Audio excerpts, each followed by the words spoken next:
Okay, good morning, class. Let's start the session today. So, as before, I would first like to give you an overview, a summary of what you've learned about hypothesis testing in the last 2 weeks. And as before, I will start with the one sample problem. That means you are given a sample, a single sample, and you are going to use the sample data to do a hypothesis test for a single parameter. Now, this is a typical hypothesis. We call this the null hypothesis. That is target statement. We would like to use the data to see whether this statement got support from the data or the data strongly against the statement.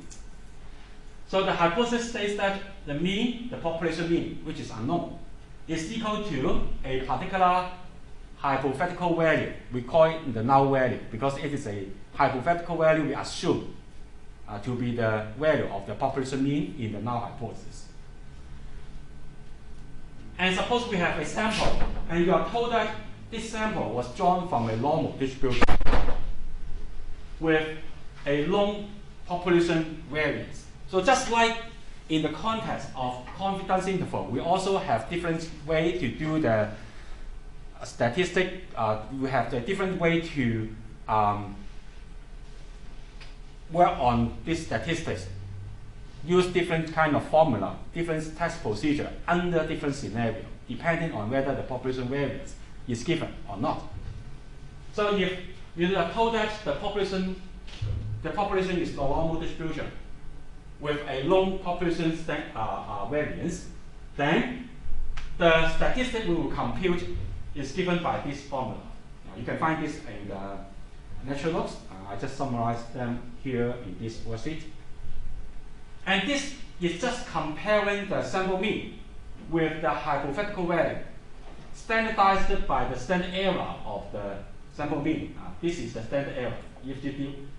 The standard error of the sample mean, if you still remember, that will be the population standard deviation divided by the square root of n. So this essentially takes the form of this comparison.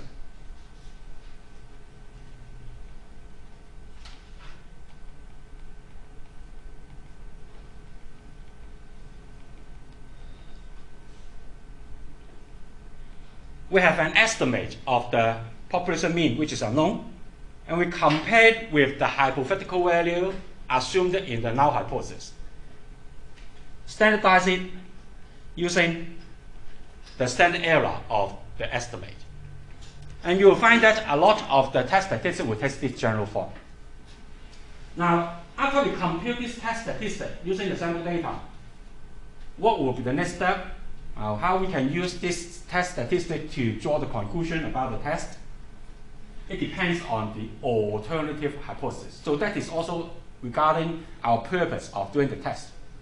Whether we are testing towards both sides of this null value, the alternative hypothesis is a complementary statement of the null hypothesis. That states that mu is actually not equal to the hypothetical value mu naught. If you have this alternate hypothesis, then whenever the sample mean is deviated from the null value, that will be an evidence supporting the alternate hypothesis.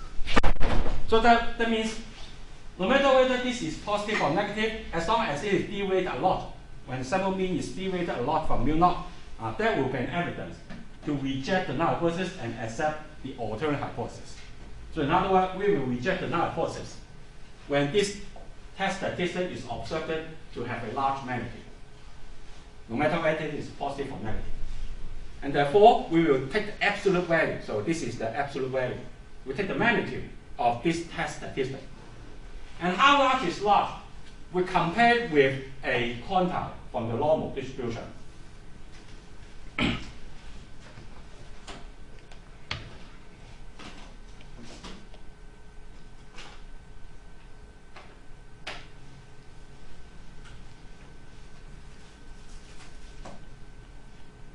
We allocate half of alpha. Alpha is the level of significance, the significance level. Alpha, we allocate half of alpha to both n. of the standard normal distribution. So that we will reject the null hypothesis whenever the magnitude of this test statistic fall within these two regions. For outside these two lines. So that's why we divide alpha by 2 to determine this contact. Now, in case if you are only interested in testing towards one side of the null value, let's say the alternate hypothesis just say that the mean, the population mean is actually greater than mu naught, then you are testing towards the right-hand side.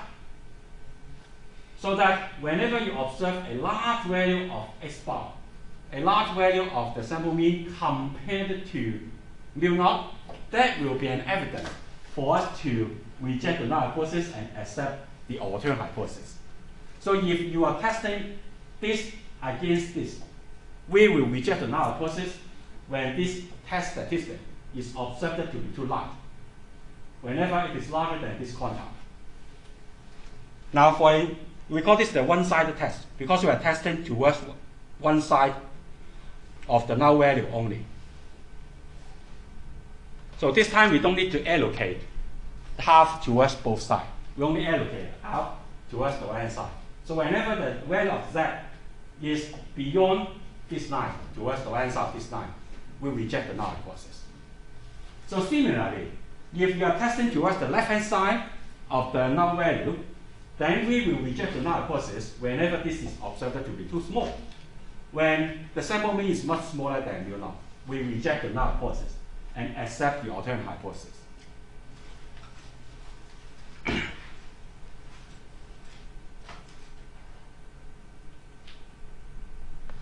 So the critical value to be compared will be this quantity, which is obtained as minus of this quantity. So this is a general procedure to do this so-called one sample test when you have a sample from the normal distribution, when the population variance is also known. Now, in case if the distribution is unknown, you are not told that the distribution is normal. But if you have a large sample, if the sample size is large enough, then you can also use the same test statistic and same procedure to do the test as an approximate. Actually, this is quite similar to the construction of the confidence interval. Also, there will be another scenario. You are told that you have a sample from the normal distribution, but this time the population variance is not given. The population variance is unknown. And this is also actually a common scenario, because most of the time we don't know the population variance. Then the test statistic will be similar to the previous one, but instead of using sigma in the denominator, here we replace it by using S, which is the sample standard deviation. We don't have the population standard deviation, so we estimate using the sample standard deviation. And the test procedure are similar to the previous one, except that the quantile used are determined using the student t distribution. But of course, if the sample is large enough, then we will still compute the test statistic, but this t quantile will be replaced by the normal quantile. Because when n is large, when this degree of freedom is large, then the t distribution will converge to the normal distribution. So this is how we do the so-called one sample t-test. Now, besides testing for the mean, our hypothesis may be also formulated in terms of the population standard deviation. We may be interested in whether the population standard deviation is equal to a hypothetical value, sigma naught. Then the test statistic will be computed using this formula. And this will be the procedure to draw the conclusion using test statistic. And finally, we also have a scenario when we want to test in terms of the population proportion, whether the population proportion is equal to P naught. When we have a coin, we want to test whether it is unbiased. We want to test whether P is equal to 0.5, something like that. And suppose you have a large sample, then this will be our test statistic. It also tests the similar form. The point estimate minus the hypothetical value, the null value, divided by the standard error of the estimate. So this multiplier here is actually the reciprocal of the standard error. Now this is the formula you find in the lecture notes. But in fact, if you read some other statistics textbook, you will find that this will be also a formula for doing this test. Instead of, in calculating the standard error, instead of using the x bar is the sample proportion, instead of using the sample proportion, some would like to use the hypothetical value, null value P0. I just state here just because I find that in the lecture notes this is stated, but in fact in the solution of this worksheet, this formula was used because it will become more convenient in the calculation in this worksheet, in the question in this worksheet. So I just want to mention that both of these are valid test statistics for doing the test for the population proportion. Okay, and sometimes this will provide this simpler calculation because we don't need to use the sample proportion to calculate the standard error. Instead, we can just simply use the null value. And for using this test statistic to draw the conclusion, it is actually quite similar to the one sample test for under the normal case. We also have this three scenario for different alternate hypotheses, testing both sides, right-hand side and the left-hand side, and we have the corresponding rejection region. So this is how we do the one sample test in general for different cases.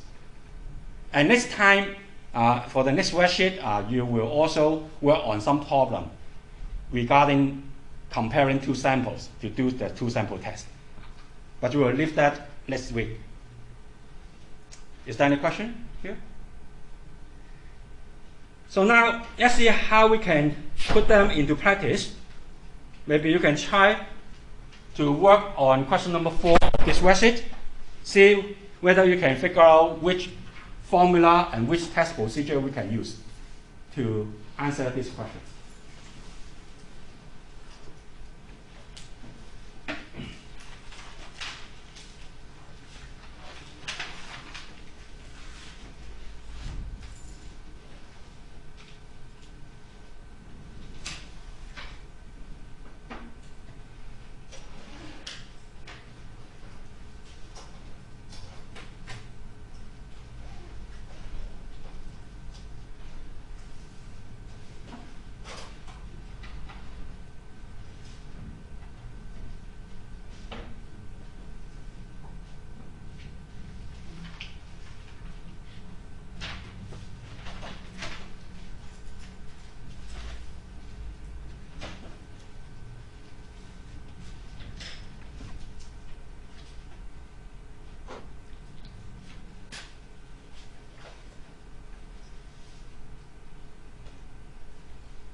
Okay, for question number 4 of this worksheet, I find that most of you can get it right for the first part at least. So actually, the first part of this question is straightforward. So in order to find the appropriate test statistic, we just try to see whether we can find the keyword. Now, first of all, we see that in the question, it was already stated that the lifetime are normally distributed. Okay, so we are given a sample from the normal distribution. And we are also given the standard deviation of 8.7, which is according to the claim of the manufacturer. Actually, the manufacturer also claimed that the mean is equal to 250, but this is something that we want to test according to the hypothesis. So in this question, we are given the population standard deviation equal to 8.7, and we are going to test whether the mean is actually the same as the manufacturer's claim, or it is actually greater than 250. So the test statistic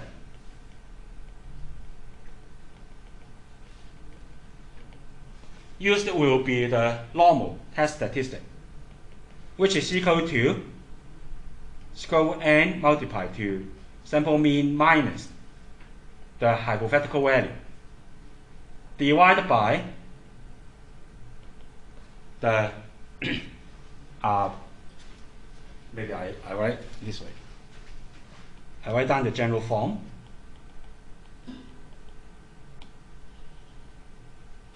So this is the formula we can use for doing this test. This is the test statistic that we can compute.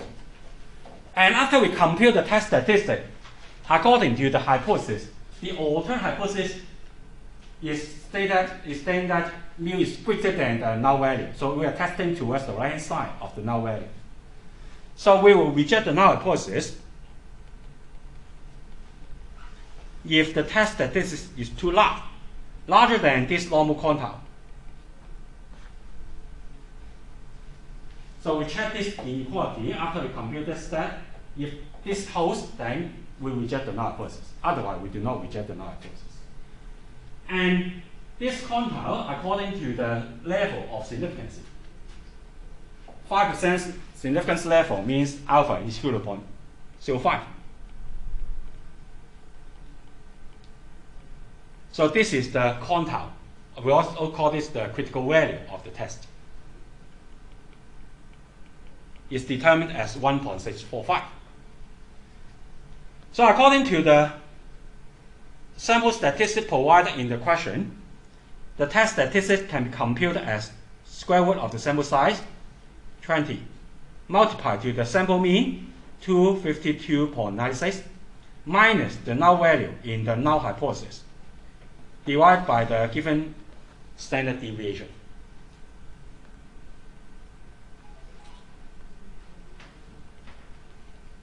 So this is the observed test statistic. Then we compare it with the critical value to see whether it falls into the rejection region. And it is not greater than the critical value, so it didn't fall into the rejection region. So we can draw the conclusion of the test.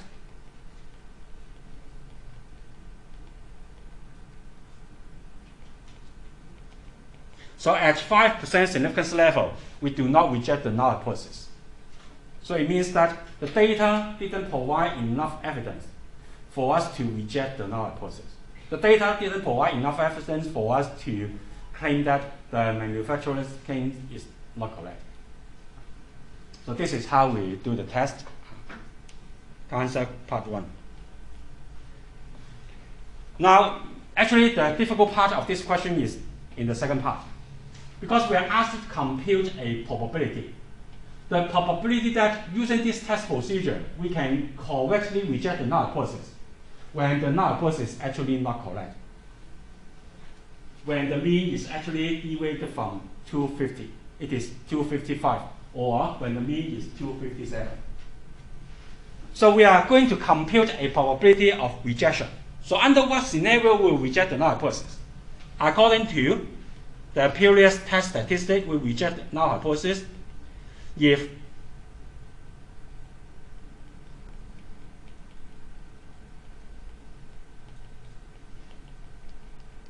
This is our test procedure according to part 1. We will reject the null hypothesis if the sample mean observed after we compute this quantity is greater than the critical value. This is our test procedure. And we would like to see how likely this will happen if the population mean is actually equal to 255. And also compute the probability how likely this will happen when the population mean is actually equal to 257. So that's what we are asked to do for this question. So the probability of rejecting the null hypothesis for a particular value of the population mean is equal to the probability that this happens.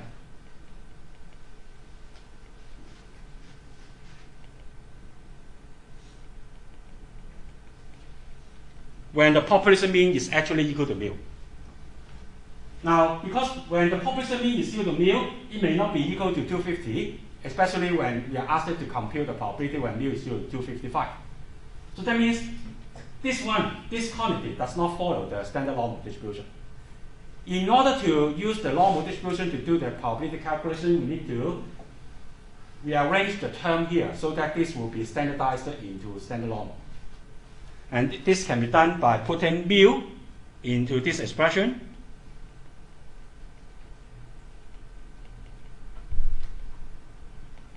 Now this quantity will be a standard normal random variable when the population mean is actually equal to mu. So this is a standardized version of the sample mean. The sample mean minus the population mean divided by its standard error, we get a standard normal random variable.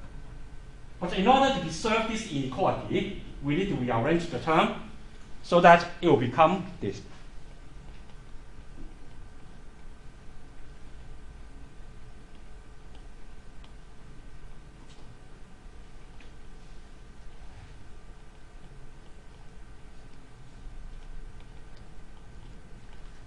You can check that this and this are actually the same inequality. Because we are subtracting the same mu, both sides. And we are moving this minus 250 to the right hand side. So that it will become this quantity minus this additional quantity. So that this will become the same inequality. And now, this one follows the standard normal distribution.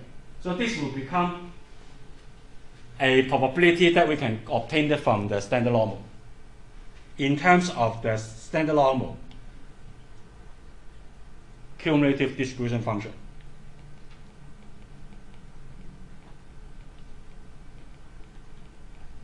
In fact, we can also find a similar calculation in one of the lecture videos, I guess. So now, what we need to do is to substitute different value of mu, 255 or 257 into this to do the calculation.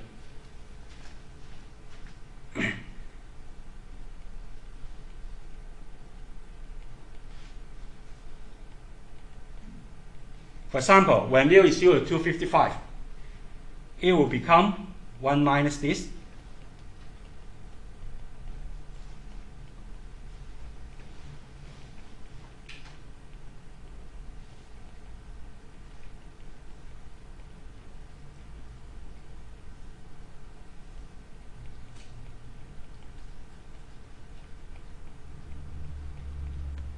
You will obtain this quantity, or a number close to this if you don't have the computer and or if you just use 2 decimal cases in finding the probability from the standard normal distribution table. So this tells us that, so what does this probability tells us? This probability is actually the power of the test. Because when mu is equal to 255, that means mu is greater than 250. Greater than the number claimed by the manufacturer. So if mu is equal to 255, that means H0 is not correct. H1 is true. And this is the probability of rejecting the null hypothesis under this situation. So this is actually how likely that we can correctly reject the null hypothesis when the null hypothesis is not correct. How likely do we reject it if H1 is actually true? And the chance is about 82%. And we can also do the calculation, because when H0 is not true, when H1 is true, there will be a lot of different possibility. Mu can be 255 or it can be 257. So let's see what will happen if mu is actually more deviated from the null value.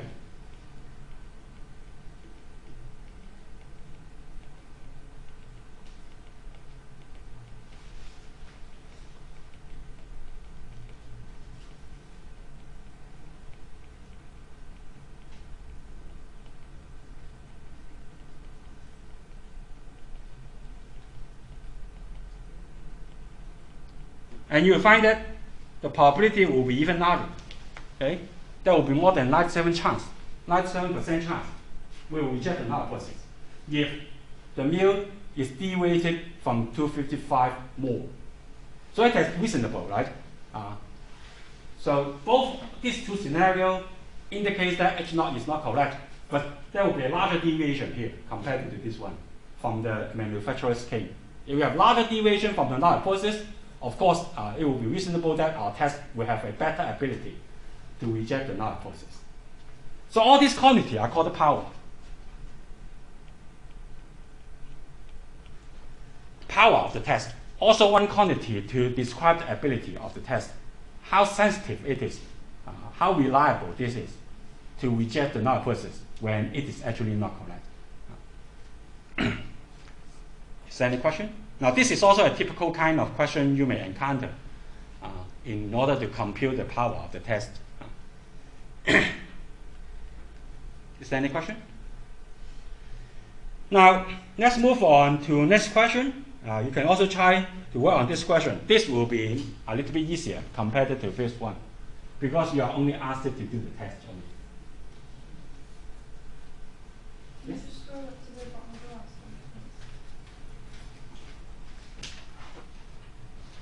This one? Yeah, just the top of the. Yeah, that's fine.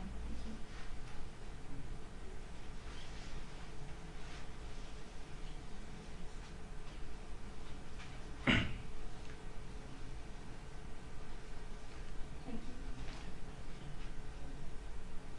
Okay. So try to spend a little time to work on question number 5.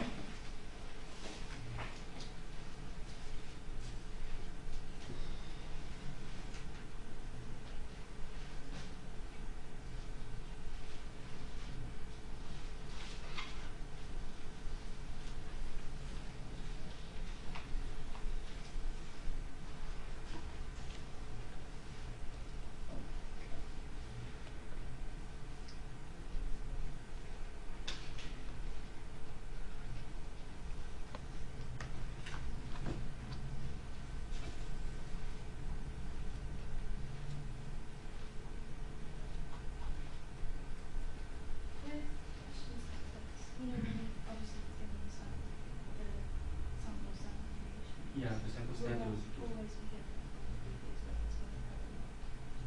I don't know. It may be possible that you are given directly the deviation, or you may be possible that you are given the values. Yeah. Or you are given the sum of the square. You need to do some calculation to get this number. There are a lot of possibilities. Yeah.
So maybe I will say a few words about this question. Now, this question is quite similar to the previous one, except that this time the population standard deviation is not given. It is unknown. It was already stated in the question. And also the alternate hypothesis, H1, is a two-sided hypothesis. So first of all, we need to determine the test statistic. And this time we'll use the t-test statistic.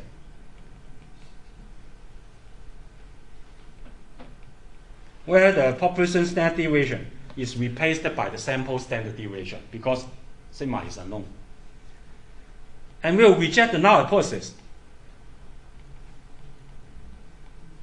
when the observed value of this t, this time we need to take the absolute value.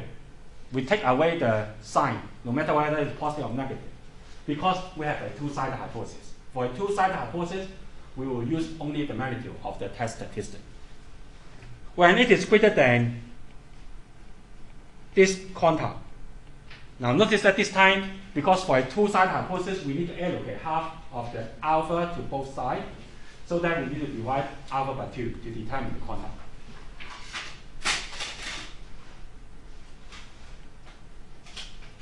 And the sample size is here 54, so sample size minus 1 is 53. And this is the quantile, and it is equal to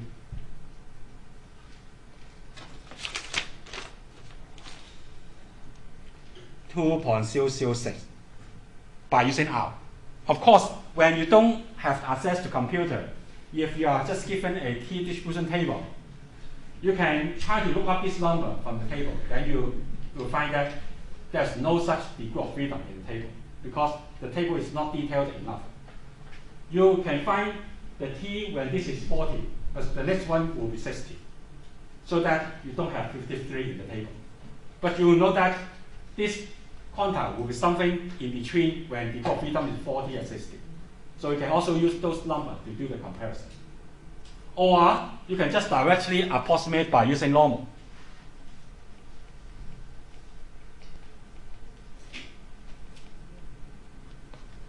Because the sample size is large enough. So we may simply approximate by using normal. Of course, this will be a more accurate quantity if you can access computer. Now, according to the sample statistic we are given, the value of t is computed as square root of 54, sample mean 66.3, minus the null value 64, divided by the sample standard deviation 9.2.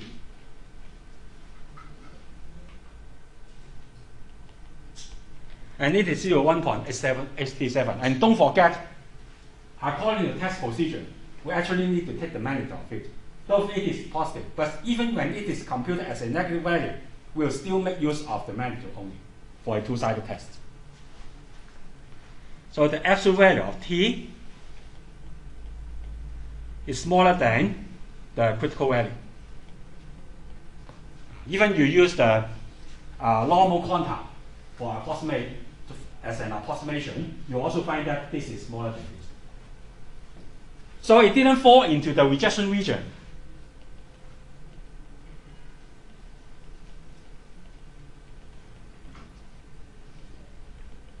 So we also draw the same conclusion. The null hypothesis is not rejected at 5% significance level. The data didn't provide enough evidence for us to reject the claim that mu is equal to 64. So this is a typical example how we can do the one sample t-test. Is there any question? Now, I don't have enough time to work on the next question, but I can say a few words about this. Now, in this question, it is a question involve a hypothesis in terms of the P, which is the population proportion. Okay? So proportion of the population who are concerned about the insufficient educational program. So in formulating the suitable test statistic, there's only one test statistic you learned about the proportion. which is this test statistic.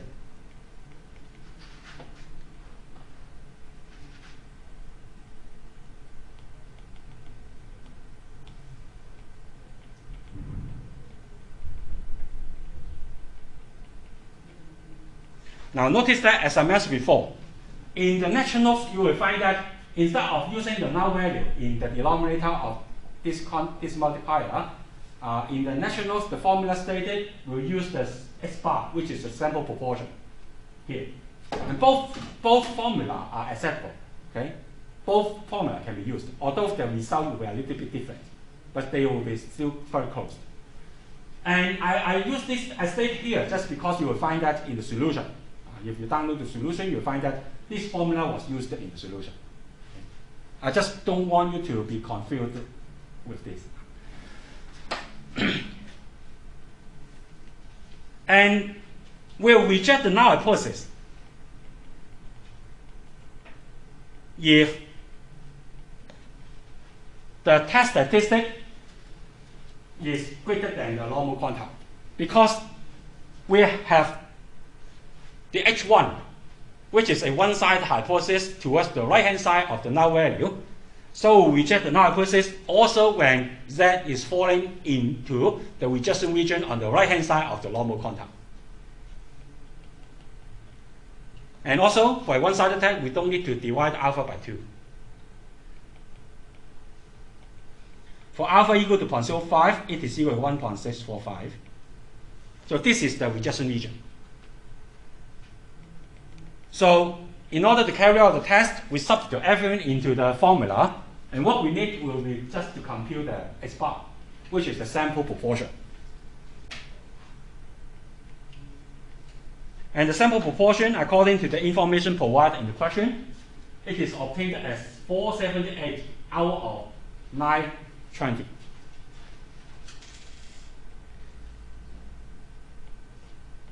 The sample count divided by the sample size.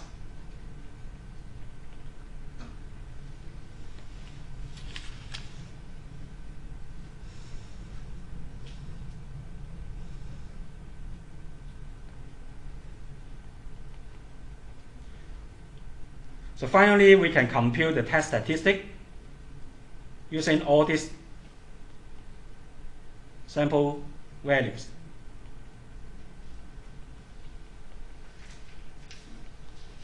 Now notice that here, as I mentioned before, we use the null value to compute this reciprocal of the standard error.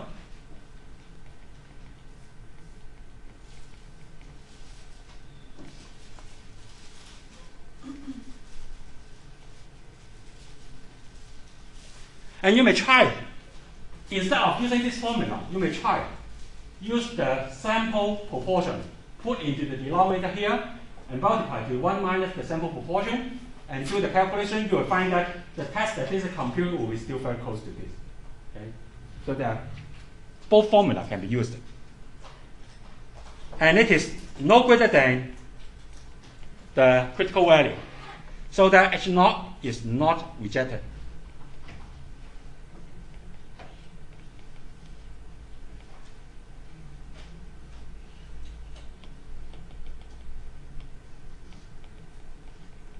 At 5% significance level.